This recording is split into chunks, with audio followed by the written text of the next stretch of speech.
Hi guys, welcome to cricket chat Venkatesh. కొన్నిసార్లు కొన్ని defeats విషయం ఎలా ఉంటుందంటే ఓడిపోయినప్పుడు కంటే తర్వాత ఎక్కువ బాధ అనిపిస్తుంది. ఇప్పుడు అలాగే అనిపిస్తుంది. మార్నింగ్ నుంచి నాకు తొలుస్తూ ఉంది ఏంటంటే why are we failing so much in one day cricket. One డేస్లో ఇంత రెగ్యులర్గా మనం ఎందుకు ఫెయిల్ అవుతున్నాం? ఎందుకంటే మీకు గుర్తుండే ఉంటుంది, I think in August 2024 Olympics జరుగుతున్నప్పుడు మనం శ్రీలంక వెళ్ళి శ్రీలంక చేతిలో వన్ డే సిరీస్ ఓడిపోయాం. చాలా చాలా ఏళ్ళ తర్వాత శ్రీలంక చేతిలో ఓడిపోయాం. తర్వాత మళ్ళీ ఆస్ట్రేలియాలో లాస్ట్ ఇయర్ చివరిలో ఆస్ట్రేలియాలో ఓడిపోయాం వన్ డే సిరీస్.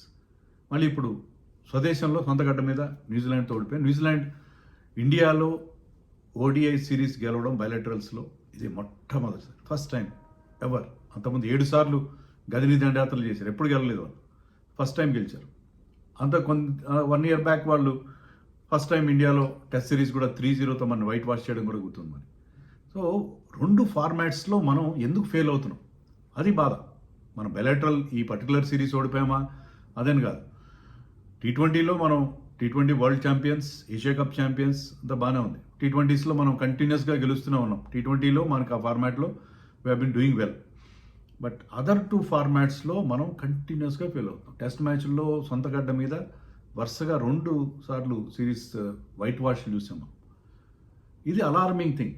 ఎందుకు మనకి ఇంత టాలెంట్ ఉంది, ఇంతమంది కొత్త ప్లేయర్స్ ఎమర్జ్ అవుతున్నారు, అంతా బాగానే ఉంది, ఎక్కడ లోపం జరుగుతుంది? దీని మీద చాలా సీరియస్గా ఆలోచించాల్సిన విషయం ఉంది. ఎందుకంటే in 3 formats 2 formats we are lagging behind very badly, very badly. Last 3 ODI సిరీస్లో 2 ఓడిపోయాం మనం. ఆస్ట్రేలియాలో ఓడిపోయాం, సౌత్ ఆఫ్రికా మీద 2-1తో గెలిచాం, మళ్ళీ ఇప్పుడు న్యూజిలాండ్తో ఓడిపోయాం. సో ఖచ్చితంగా మన something is definitely wrong with Indian cricket. మాకు పర్టికులర్లీ మనం స్పిన్ ఆడుతున్న తీరు అది చాలా ఇబ్బంది కలిగిస్తుంది. మన స్పిన్ బౌలింగ్ ఆడడం మన స్ట్రెంగ్త్, అది స్పిన్ బౌలింగ్ ఆడడం మన స్ట్రెంగ్త్, స్పిన్ బౌలింగ్ మన స్ట్రెంగ్త్, మన స్పిన్ బౌలర్స్ మన స్ట్రెంగ్త్, బట్ స్పిన్ బౌలింగ్ ఆడడం కూడా మన స్ట్రెంగ్త్. కానీ అది ఆ ప్రత్యేకత మనం కోల్పోతున్నాం. అది మోస్ట్ అలార్మింగ్ థింగ్ కదా అది. సో ఎందుకని జరుగుతుంది? యాక్చువల్గా ఏంటంటే ఏదైనా హై లెవెల్ మీటింగ్ జరిగిందా? మనం ఎప్పుడైతే సౌత్ ఆఫ్రికాతో 2-0తో హోమ్లో టెస్ట్ సిరీస్ ఓడిపోయామో, అంతకుముందు ఏడాది క్రితం న్యూజిలాండ్తో 3-0తో ఓడిపోయాం, మళ్ళీ ఇప్పుడు సౌత్ ఆఫ్రికాతో ఓడిపోయిన తర్వాత హై లెవెల్ మీటింగ్ జరగాలి. ఎందుకు జరుగుతుంది ఇలాగ? ఎందుకు హోమ్లో మనం టెస్ట్ సిరీస్లో ఓడిపోతున్నాం అని జరగాలి. ఇప్పుడు మనం వన్ డే సిరీస్ ఓడిపోయాం, దీని మీద కూడా మీటింగ్ జరగాలి. ఏదో కొన్ని హార్ష్ డెసిషన్స్, కొంత మార్పు, కోర్స్ కరెక్షన్ అంటారా, కోర్స్ కరెక్షన్ చేయాలి. Right time for this. So ఏం జరుగుతుంది అసలు? ఎందుకు ఓడిపోయాం మనం? ఎందుకు ఓడిపోతున్నాం వన్ డేస్లో? మనం ఛాంపియన్స్ ట్రోఫీ గెలిచాం. ఛాంపియన్స్ ట్రోఫీ ఎలా గెలిచాం మనం? లాస్ట్ ఇయర్ 2025 బిగినింగ్లో, సరిగ్గా 1 ఇయర్ అవుతుంది అనుకుంటా. Think in the month of February we one that champions trophy last year. ఎలా గెలిచాం? అన్బీటన్గా గెలిచాం. ఒక్క మ్యాచ్ కూడా ఓడిపోలేదు, ఒక్క టాస్ కూడా గెలవలేదు మనం. మనకు తెలుసు అక్కడ యూఏఈలో ఆడినప్పుడు టాస్ చాలా ఇంపార్టెంట్ రోల్ ప్లే చేస్తుంది, కానీ ఒక్క టాస్ కూడా గెలవకుండా, టాస్ మనకు డిసడ్వాంటేజ్ ఉన్నా సరే ప్రతి మ్యాచ్ గెలిచాం. మంచి టీమ్స్ని ఓడించి మనం టైటిల్ గెలుచుకోగలిగాం. కానీ అదే ఇండియన్ టీం ఆ తర్వాత పర్ఫార్మెన్స్ వన్ డేస్లో కూడా డిప్ అయిపోయింది. ఎందుకు అయిపోయింది అనేది మనం ఆలోచించాలి, చాలా సీరియస్గా ఆలోచించాలి. అశ్విన్ ఏమన్నాడు తెలుసా తన ఛానల్లో? ఈ న్యూజిలాండ్ టీం చాలా వీక్గా ఉంది, ఈ టీం ఒక్క మ్యాచ్ గెలిచిన వాళ్ళు సిరీస్ గెలిచినట్టు. ఒక్క మ్యాచ్ గెలిచిన సిరీసే గెలిచారు వాళ్ళు, అచ్చంగా సిరీసే గెలిచారు. ఒక్క మ్యాచ్ 2 మ్యాచ్లు గెలిచారు. ఇంకా మాట్లాడితే వాళ్ళు 3-0తో గెలిచిండేవారు. రాహుల్ తర్వాత హర్షిత్ రాణా చివరిలో మనని గెలిపించకపోతే, విరాట్ కోహ్లీ మంచి ఇన్నింగ్స్ ఆడకపోయి ఉంటే ఫస్ట్ మ్యాచ్ కూడా మనం వడోదరాలు కూడా ఓడిపోయిండేవాడు. చావు తప్పి కన్నులొట్టపోయినట్టుగా ఫస్ట్ మ్యాచ్ గెలిచాం. So New Zealand was the dominant team for the entire series. Not only ఆ 2-3 గెలవడం కాదు, ఫస్ట్ మ్యాచ్లో కూడా వాళ్ళు పూర్తిగా డామినేట్ చేశారు. సో అంత డామినేషన్ మన మీద ఎందుకు చేశారు న్యూజిలాండ్ టీం? ఏం టీం అది? New Zealand team, New Zealand B team అది. 8 మంది ప్లేయర్స్ ఫస్ట్ టైం ఇండియా ఆడుతున్నారు, 2 డెబ్యూటాంట్స్ ఉన్నారు దాంట్లో. 8 మంది players they are playing in India for the first time. India రావడం వల్ల మొట్టమొదటిసారి. Totally different. New Zealand cool country, చిన్న కంట్రీ. అక్కడ జనాభా ఎంత? 1 కోటి జనాభా కూడా లేదు, 60 లక్షలు ఉంటుందేమో జనాభా. అంటే మన హైదరాబాద్ అంతా కూడా ఉంటుంది. అలాంటి దేశం వచ్చి మన ఓడిస్తే, అంటే దేశం అని కాదు, వాళ్ళ టీం బి టీం. ఎందుకంటే కేన్ విలియమ్సన్ లేడు అక్కడ, రచిన్ రవీంద్ర లేడు, టామ్ లేథమ్ లేడు, మీకు జాకబ్ డఫీ లేడు, మ్యాట్ హెన్రీ లేడు, జిమ్మి నీషమ్ లేడు. వాళ్ళ మెయిన్ ప్లేయర్స్ చాలామంది లేరు. చాలామంది లేకుండా ఒక బి టీమ్గా వచ్చారు. వచ్చి శాంట్నర్ లేడు, వీళ్ళందరూ వచ్చి మన ఎలా ఓడించేశారు వాళ్ళు, అంత ఈజీగా ఎలా ఓడించారు. So this is something very very serious. దాని గురించి హై లెవెల్ మీటింగ్ జరపాలి. 2 ఫార్మాట్స్లో ఎందుకు మనం టోటల్గా వెనకబడిపోతున్నాం, దానికి ప్రధాన కారణం కూడా నేను చెప్తాను. సో నేను ఒక 6 డజన్ కారణాలు ఐడెంటిఫై చేశాను, అవి మీ ముందు ఉంచడం కోసం వీడియో. ఫస్ట్ అండ్ ఫార్మోస్ట్, నేను ఇందాక చెప్పినట్టుగా మనం స్పిన్ ఆడలేకపోతున్నాము. న్యూజిలాండ్ స్పిన్నర్స్ మనని గడగడలాడించారు. జేడెన్ డెలాక్స్ సెకండ్ మ్యాచ్లో డెబ్యూ చేశాడు, ఎంత బాగా బౌలింగ్ చేశాడు అతను. మన వాళ్ళకి అస్సలు సింగిల్స్ తప్ప, అకేషనల్ బౌండరీ తప్ప they could not get him away. అతని మీద కౌంటర్ అటాక్ చేయలేకపోయారు, అస్సలు అవకాశం ఇవ్వలేదు, అంత బాగా బౌలింగ్ చేశాడు.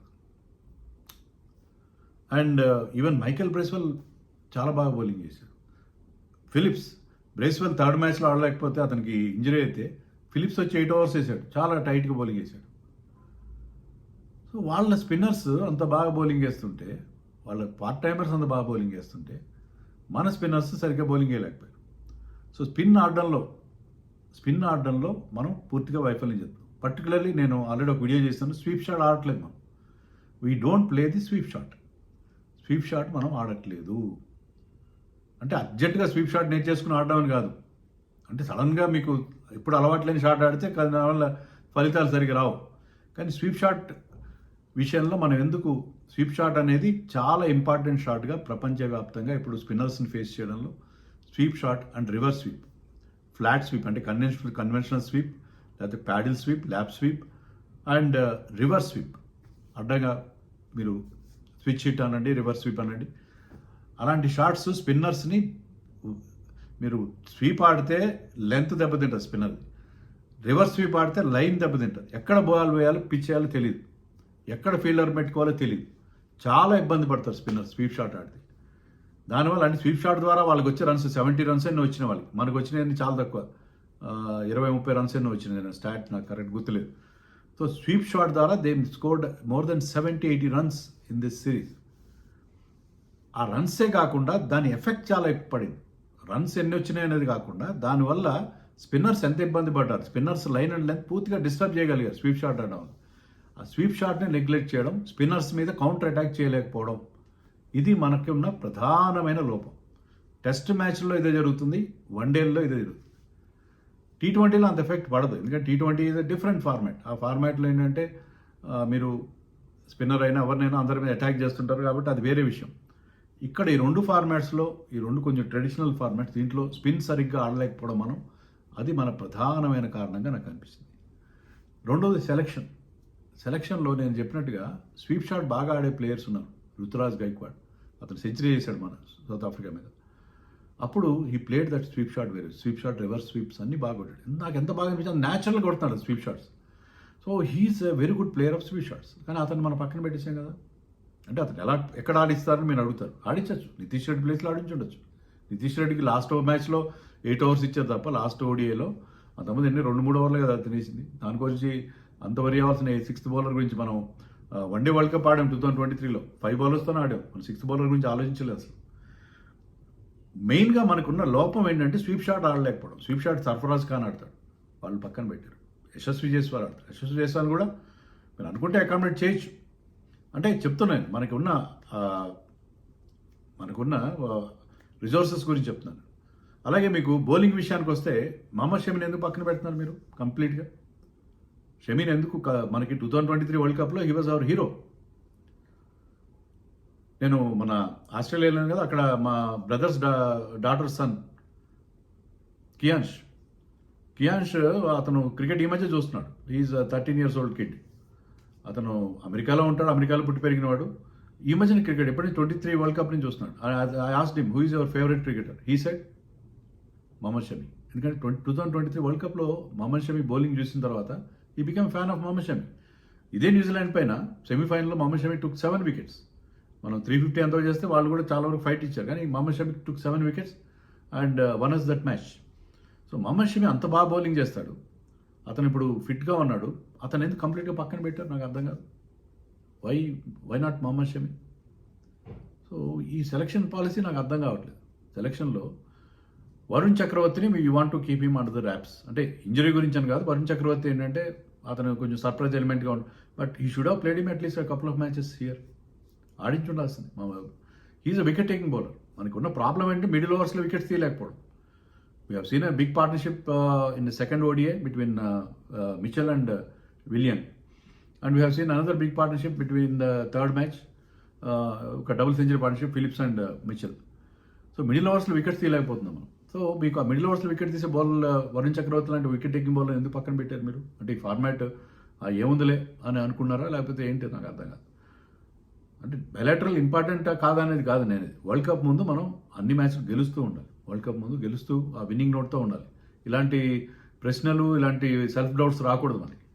సో ఆ నేపథ్యంలో మీరు ఎందుకని ఈ సిరీస్ని కంప్లీట్గా, ఈ సిరీస్ సెలక్షన్స్ విషయంలో అంత నెగ్లిజెన్స్ ఎందుకు చేశారు? ఇంకొక మెయిన్ థింగ్ ఏంటంటే why Jadeja and why not Akshar Patel.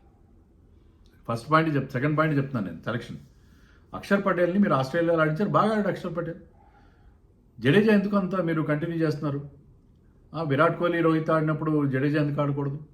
But Jadeja figures అతని చూడండి, 2020లో ఎప్పుడో ఒక హాఫ్ సెంచరీ చేశాడు, తర్వాత didn't have an half century ఈ ఫార్మాట్లో. అండ్ అతని వికెట్స్ సౌత్ ఆఫ్రికా మీద ఆడిన 3 మ్యాచ్ల్లో 1 వికెట్ తీశాడు.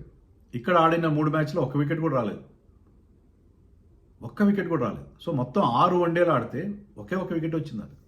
సో జడేజాని ఎందుకు కంటిన్యూ చేస్తున్నారు మీరు? జడేజాని ఎందుకు అలా ప్రమోట్ చేస్తున్నారు ఈ ఫార్మాట్లో? అక్షర్ పటేల్, మీరు టెస్ట్ మ్యాచ్లో జడేజాకి తిరుగులేదు, బ్యాటింగ్ బాగా చేస్తాడు, బౌలింగ్ బాగా చేస్తాడు. So Jadeja is very good in test matches.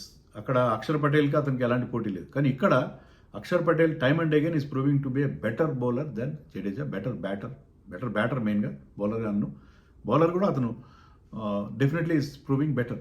So Axar Patel power ప్లేలో బౌలింగ్ చేస్తాడు, ఎక్కడైనా బౌలింగ్ చేయగలడు, అలాగే ఎక్కడైనా బ్యాటింగ్ చేయగలడు.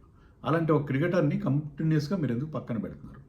ఈ సెలక్షన్లో మనకి ఖచ్చితంగా మిస్టేక్ జరిగింది. Third point spin bowling. మన స్పిన్నర్స్ వైఫల్యం. 53 ఓవర్లు వేశారు, బోల్డ్ అండ్ రన్స్ ఇచ్చేశారు. Kuldeep Yadav is totally out of form. అంటే అతని మీద మిచెల్ అటాక్ చేశాడు. మిచెల్ కానీ ఇప్పుడు New Zealand he's come up with a wonderful game plan. వాళ్ళు ఏంటంటే Kuldeep Yadav is main threat, middle ఓవర్స్లో వికెట్స్ ఇస్తాడు. And Mitchell is a very good player of spin ball. So మిచెల్కి ఆ రోల్ ఈజ్ అసైన్ చేశారు. కౌంటర్ అటాక్, అతని మీద ఎదురుదాడి చేయి. మీరు సెకండ్ మ్యాచ్లో చూడండి, కుల్దీప్ యాదవ్ బౌలింగ్ రాగానే విలియంగా ఒక రివర్స్ స్వీప్ కొట్టాడు, తర్వాత సింగిల్ తీశాడు. మిచెల్ వచ్చి ఏం చేశాడు, స్టెప్ అవుట్ అయ్యాడు, 6 కొట్టాడు మిడ్ వికెట్ మీద నుంచి. తర్వాత 6 ఎప్పుడైతే కొట్టాడో కొంచెం షార్ట్ వేస్తాడు, మళ్ళీ అతన్ని బౌండరీ కొట్టాడు. సో అతను వేసిన ఫస్ట్ 4 బాల్స్లో మీకు అతని మీద ఇద్దరు స్వీప్లు, రివర్స్ స్వీప్లు కొట్టి, తర్వాత 6 కొట్టి అతను కంప్లీట్గా అతన్ని లైన్ అండ్ లెంత్ డిస్టర్బ్ చేసేసారు, అతన్ని కాన్ఫిడెన్స్ పోగొట్టేశారు. ఈవెన్ థర్డ్ మ్యాచ్లో కూడా అతను బౌలింగ్ వచ్చి రాగానే అతను ఒక 6 కొట్టాడు మిచెల్. సో కుల్దీప్ యాదవ్ని సెటిల్ అవ్వనివ్వకుండా చేశారు. సో అతని మీద చాలా కరెక్ట్గా స్ట్రాటజీతో వచ్చారు, అతన్ని కంప్లీట్గా నిర్వీర్యం చేసేసారు. కుల్దీప్ యాదవ్ థ్రెట్ని కంప్లీట్గా న్యూట్రలైజ్ చేసి పడేశారు. ఇంకా Jadeja was steady, no wickets, just steady bowling. We didn't have a third spin. First మ్యాచ్లో వాషింగ్టన్ ఆడాడు, అతను కూడా స్టడీ బౌలింగ్ చేశాడు, 5 ఓవర్లు వేసాడు, తర్వాత ఇంజరీ అయింది. సో మన స్పిన్ బౌలింగ్ టోటల్, వేరేజ్ వాళ్ళ స్పిన్నర్స్ ఎంత బాగా బౌలింగ్ చేశారు. వాళ్ళు 5 వికెట్లు తీశారు, మనం తీసుకుని 3 వికెట్లు కుల్దీప్కి వచ్చినాయి. వాళ్ళు మనకంటే ఎక్కువ ఓవర్లు వేశారు, మనం 53 ఓవర్లు వేస్తారు, 59 ఓవర్లు వేశారు. వాళ్ళు ఎక్కువ స్పిన్ బౌలింగ్ వేశారు మనకంటే. వాళ్ళ పార్ట్ టైమర్స్, తర్వాత బ్యాటింగ్ ఆల్రౌండర్స్ కూడా like Bracewell proving to be better than our most experience and talented spinners. So spin bowling మన failure, total failure. Fast bowlers బాగానే వేశారు బౌలింగ్. మీకు హర్షదీప్ కానీ, ఒక మ్యాచ్ ఆడిన హర్షదీప్ కానీ, హర్షిత్ రాణా కానీ, even Siraj bowled well, Prasidh Krishna okay అంటే ఫస్ట్ మ్యాచ్ ఒక 2 మ్యాచెస్ ఓకే. ఓవరాల్గా మన ఫాస్ట్ బౌలర్స్ని పెద్దగా మనం తప్పబట్టాల్సింది లేదు. But spin bowlers total failure. Fast bowlers కొంత ఫెయిల్యూర్ ఉంది, వాళ్ళు కూడా వికెట్స్ తీయలేకపోయారు. మళ్ళీ సెకండ్ స్పెల్లో, థర్డ్ స్పెల్లో, ఈవెన్ ఫస్ట్ 2 మ్యాచెస్లో ఓపెనర్స్ని అంటే ఎక్కువ ఇనీషియల్ బ్రేక్ త్రూస్ ఇవ్వడంలో మిస్ అయ్యారు. బట్ ఓవరాల్గా failure is on the part off spinner. ఇంకా మిడిల్ ఓవర్స్లో వికెట్స్ స్పిన్నర్స్ తీయాలి, మిడిల్ ఓవర్స్లో మనం టోటల్గా ఫెయిల్ అయ్యాం. అది మనకి ఇంకొక ఫెయిల్యూర్. తర్వాత the failure of our batters, particular Rohit Sharma చాలా టెంటేటివ్గా కనిపించాడు. ఒక సిరీస్ ఫెయిల్యూర్తోనే రోహిత్ శర్మ మనం ఏమనడానికి లేదు, కానీ ఎందుకంటే చాలా టెంటేటివ్గా అనిపించాడు. అతని ఫెయిల్యూర్ మనకు చాలా హర్ట్ చేసింది. రోహిత్ శర్మ కనుక మంచి స్టార్ట్ అందించి ఉంటే చాలా బాగుండేది. బట్ రోహిత్ శర్మ ఆ స్టార్ట్ మనకి ఇవ్వలేకపోయాడు. ఈవెన్ శ్రేయస్ అయ్యర్ కూడా ఫస్ట్ మ్యాచ్ బాగానే ఆడాడు. థర్డ్ మ్యాచ్లో అతను ఆడిన షాట్స్ ఏమాత్రం మనకి కాన్ఫిడెన్స్ ఇవ్వలేదు. చాలా క్యాజువల్గా ఆడినట్టుగా అనిపించింది. బహుశా అతను చాలా కాలం 3 months లే ఆఫ్, 3 months తర్వాత ఆడుతున్నాడు కాబట్టి అతను ఎందుకంత రష్ చేశారు అతన్ని. కాస్త ఈ సిరీస్ ఆడకపోతే నష్టమే ఉంది. వేరే పడిక్కల్ లాంటి వాళ్ళని ఆడించచ్చు కదా, మంచి ఫామ్లో ఉన్న వాళ్ళని. శ్రేయస్ అయ్యర్ని ఎందుకు ఆడించాలి? So Shreyas Iyer failure and Rohit Sharma failure మనకు బాగా హర్ట్ చేసినాయి, చాలా అంటే చాలా హర్ట్ చేసినాయి. అదొక కారణం. తర్వాత Gill captaincy, too early to comment on his captaincy. But ఏంటంటే క్యాప్టెన్గా అతను చాలా డిఫెన్సివ్గా అనిపిస్తున్నాడు. ఒక్క డెసిషన్ చెప్పండి, ఒక మాస్టర్ స్ట్రోక్ లాంటి డెసిషన్ ఏమైనా ఉందా గిల్ నుంచి అతని క్యాప్టెన్సీలో? గిల్ ఈ డెసిషన్ తీసుకున్నాడు, చాలా మంచి డెసిషన్ అని. ఈ ముఖ్యంగా వన్ డేస్ గురించి మాట్లాడతాం. చాలా మంచి డెసిషన్ తీసుకున్నాడు, గట్ ఫీల్తో డెసిషన్ ధోని కానీ కొన్ని డెసిషన్స్ తీసుకుంటారు. అలాంటిది ఏం లేదు, చాలా డిఫెన్సివ్గా ఉంది. అది ఫీల్డ్ ప్లేసింగ్ కానీ బౌలింగ్ చేంజెస్లో ఒక్కొక్క బౌలర్ని మర్చిపోతాడు. Kuldeep Yadav has been introduced very late. He's our main bowler, wicket taking bowler. అతను లేట్గా మిచెల్ సెటిల్ అయిన తర్వాత అతన్ని బౌలింగ్ పంపిస్తున్నాడు. చాలా అండ్ నితీష్ రెడ్డికి బౌలింగ్ ఇవ్వట్లేదు. నితీష్ రెడ్డిని వాళ్ళు గ్రూమ్ చేద్దాం అంటున్నారు ఆల్రౌండర్, అతను సరిగ్గా బౌలింగ్ ఇవ్వట్లేదు. థర్డ్ మ్యాచ్లో జడేజాకి లేట్గా బౌలింగ్ ఇచ్చాడు. మీకున్న బౌలింగ్ రిసోర్సెస్ ట్రై చేయండి.